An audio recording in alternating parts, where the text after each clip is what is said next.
ከዕለታት አንድ ቀን በአረንጓዴ ኮረብታዎች መካከል በምትገኝ ጸጥ ባለች መንደር ውስጥ ሉማ የምትባል ትንሽ ኮከብ ነበረች። ሉማ ከሰማይ ወደ ምድር ስትወርድ ምንም አልፈራችም። ያረፈችውም አረንጓዴ በሆነና በአበቦች በተሞላ መሬት ላይ ነበር። ሉማ በደስታና በብርሃን የተሞላች ነች። ማማና ፓፓ የሚባሉ ባልና ሚስቶች ሁሉ ጊዜ ልጅ እንዲኖራቸው በመመኘት ከቤት ወጥተው ወደ ሰማይ ያዩ ምኞታቸው እንዲሳካ ይመኙ ነበር። አንድ ቀን እንደለመዱት ከቤት ወጥተው ወደ ሜዳው ቦታ ሲሄዱ የምታበራ ኮከብ መሬት ላይ ወርዳ ተመለከቱ። እናም በጣም ተደንቀው ወደ ሉማ ተጠጉ። እንዳይበርዳት እሳትና እንድድላት ብለው እሳት አያያዙ።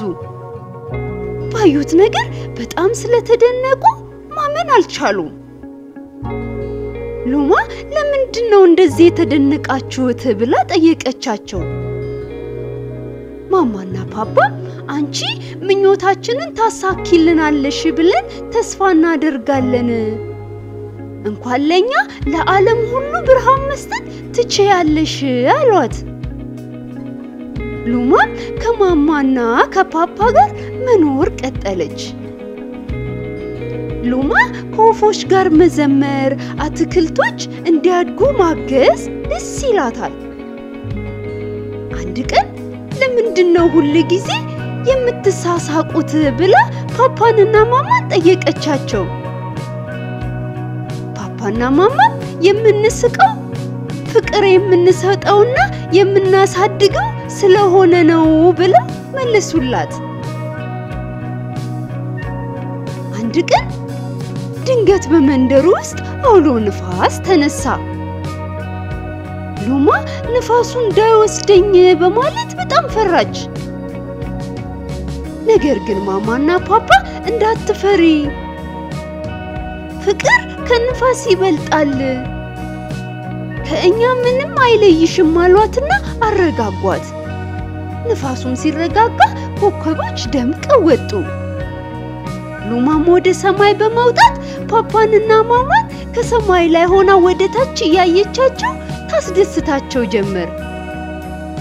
እነሱም በጣም ተደሰቱ።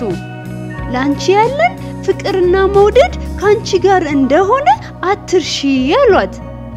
ማማና ፓፓን ወደ ታች ያየቻቸው ትርኢት አሳየቻቸው። እነሱም በጣም ተደሰቱ። ሉማ ላንቺ ያለን ፍቅርና መውደድ ካንቺ ጋር እንደሆነ አትርሺ፣ ሁሉ ጊዜ መስኮት ላይ ተቀምጠን እንጠብቅሻለን አሏት። እሷም የልባቸውን መሻት ሁሉ ሞላችላቸው ይባላል። ተረቴን መልሱ፣ አፌን በዳቦ አብሱ። ለዛሬ እዚህ ላይ አበቃው ልጆችዬ።